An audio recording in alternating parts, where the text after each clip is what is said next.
What's up guys, Zach Miner here for Rev3 Games, and in case you missed the D-Toy show last week, Hitman Absolution now has a release date of November 20th, and it's got a pretty unique pre-order bonus, the Sniper Challenge, which we're going to talk about right now. Basically, it's somewhere between a demo and a minigame where you play as 47 and you have to assassinate a CEO and his bodyguards from an adjacent rooftop using only the sniper rifle. On the surface, it seems kind of simple, but it's actually much deeper than it looks, with a ton of bonus challenges and pretty solid replayability. And perhaps most importantly of all, it bodes very well for the final game. So essentially, you have 20 minutes to take out the boss and his bodyguards during a rooftop party. And by the way, pro tip, if you're an evil CEO of a weapons manufacturing company, do not have a rooftop party. You're just asking to get your ass assassinated. Seriously. Now, of course, you could just shoot everyone immediately once the boss reveals himself, but that's not really what the Hitman games are about. It's about learning the guards' routines, taking them out silently, and trying to leave no trace behind. And IO Interactive has put in a ton of cool opportunities to help the player do that.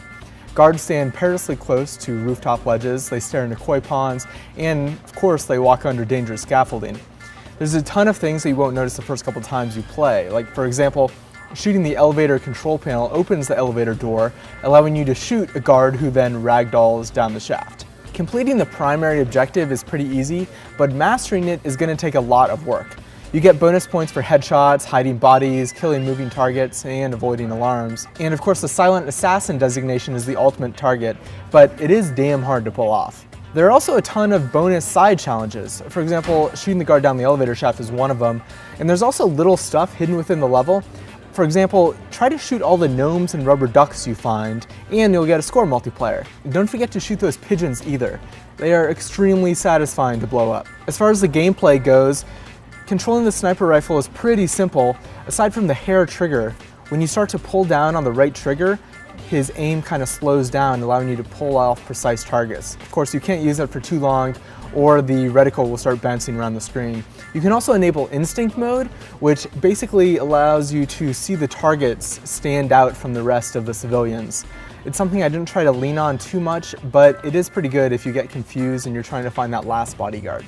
There is a full set of leaderboards, so you can compare your scores to your friends as well as worldwide leaders, which will no doubt make you depressed. However, if it turns out you are a worldwide master assassin, you will be sent to Copenhagen to meet with the game's developers and get your face in the next Hitman game if you have the top score by the time the game launches.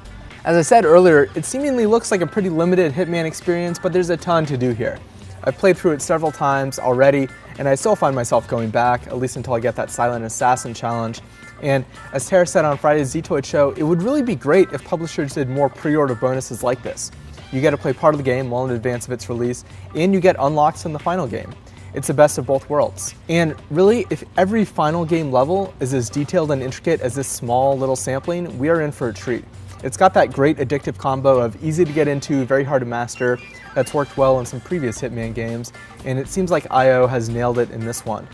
So starting today, you can get this through PSN and XBLA if you pre-order through GameStop, and if you're a PC user, you have to wait until August 1st when you can download it through Steam. We're gonna have way more on Hitman at E3, so be sure you're subscribed to both here, youtube.com/rev3games, and at youtube.com/dtoy.